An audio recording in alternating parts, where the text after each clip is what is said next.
Hi friends, welcome back to the Internet Storyteller, where I share the latest, greatest, and sometimes the most horrific stories of the internet. Please do like and subscribe, thank you so much.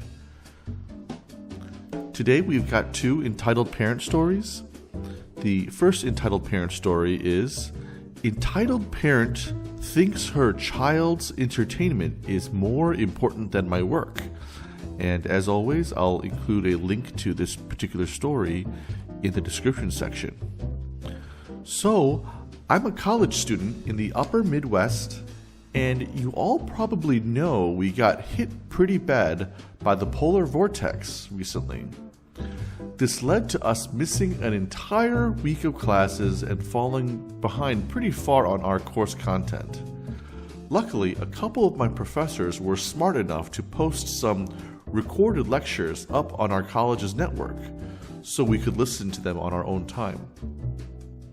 This is important because I decided to knock a few hours out of this at my local cafe, as classes were going to resume in 2 days, and just listening to them at home sounded really dull. Might as well chow down on a chocolate croissant while you're being forced to listen to your professor ramble on about Western literature, you know? So I'm listening to these boring ass lectures on my phone and typing up an essay on my laptop. Then, all of a sudden, a boy from the table to my left starts shaking his table. I'm a drama-loving person, so I take out one of my headphones to hear this conversation. "Mom, the battery is dead!" The mother sighs almost exaggeratedly loud and grabs a phone. I'm assuming hers from this little kid's hands. She says something lowly to her kid that I can't really hear, but whatever it was, her kid was having precisely none of it. He starts to throw a full-scale tantrum and is crying quite loudly. Instead of doing the responsible thing and taking her kid outside for a talking to, she scans the cafe briefly before her eyes land on me.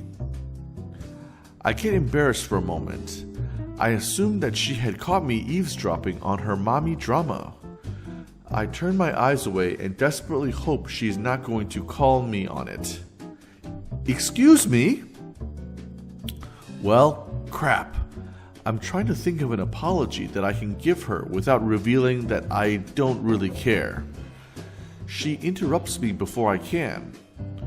"Would you mind letting my son play on your phone while I finish up my lunch?" That wasn't what I was expecting, and it took me aback. I shake my head.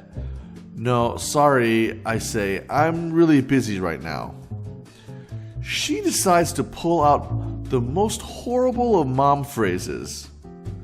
"Sweetheart, you've never been busy until you've had a kid," she sneers, passive aggression leaking from her tone. "It'll only take a few minutes." Sorry, no, I was not about to put myself behind for any amount of time for someone else's hell child. She glares at me but doesn't say anything else. She grabs her still screaming child and leaves the cafe in a huff. I know that this isn't as bad as some of the other stories on this sub, but it really surprised me that parents like this are an actual thing. I'm just hoping that I never run into her again. The end.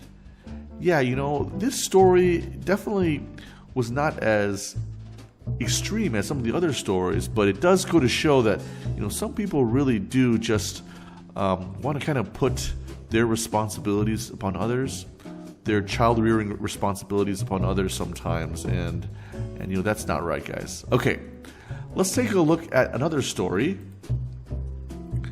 Entitled Parent Lets Sick Kid Loose on Cruise, Ruins Everyone's Vacation. So this happened a while ago.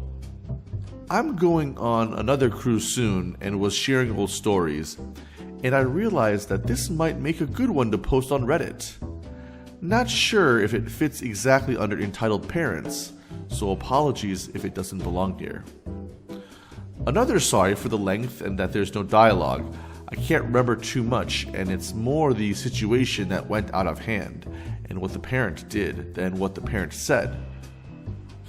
2 or 3 years ago, I went on a cruise with my mother and my friend with his mother.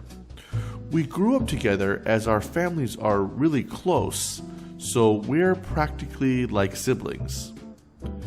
This was an 8-day cruise, departing from New York City, going around the Caribbean, and then going back up. The ship was one of the really nice, famous ones, with tons of restaurants, pools, water slides, etc. It had a capacity of over 2,000 guests. On the second day, our parents made friends with another group of families, and we decided to head out together that day once the boat pulled into port. We met at breakfast to plan the day. There were quite a few families with younger kids, and of course all the young kids left to their own discretion at open buffets were wild and kinda gross. Later on, I overheard one parent, entitled parent, complaining to someone about their kid. Apparently, kid wasn't feeling well and hadn't wanted to come out, but entitled parent did not want to leave him behind to laze around in their room, as they had spent so much money to go out and have fun. I didn't think of it as something too serious, so we carried on. Around halfway through the day, while hiking in the middle of nowhere on some small mountain, I started having serious stomach cramps. They got to the point where I would have to stop and breathe every 10 minutes or so. My mom and my friend decided to leave the rest of the group to help me back to where our tour bus was waiting, as I was clearly in no condition to continue hiking. It took us a while since I was in so much pain, but eventually we got back on the bus where I could attempt to sleep and wear it off. We assumed I had gotten food poisoning or had eaten something bad. What I hadn't known and found out later was that the stupid kid from earlier wasn't just not feeling well, he had norovirus. Symptoms include severe vomiting, diarrhea, abdominal pain, muscle aches, fever, and fatigue lethargy. It can last a few days, which doesn't seem long, but keep in mind it was an 8-day cruise and is extremely contagious, especially in close quarters. Well, guess what?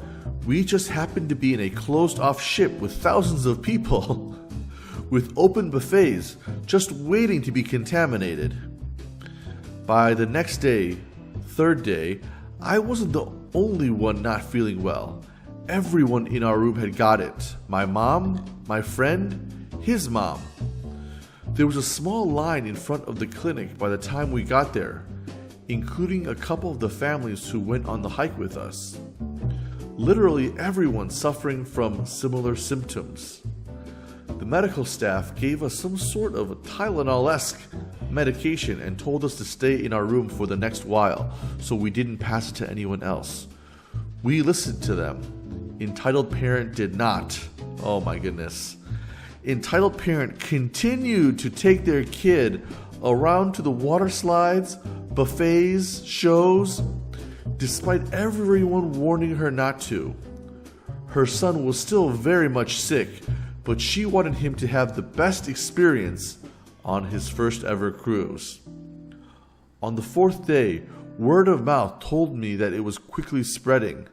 The cruise started offering free movies and in-room catering for those who were sick, in a futile attempt to keep them in their rooms. Live shows were canceled because even the performers were getting sick. Oh wow.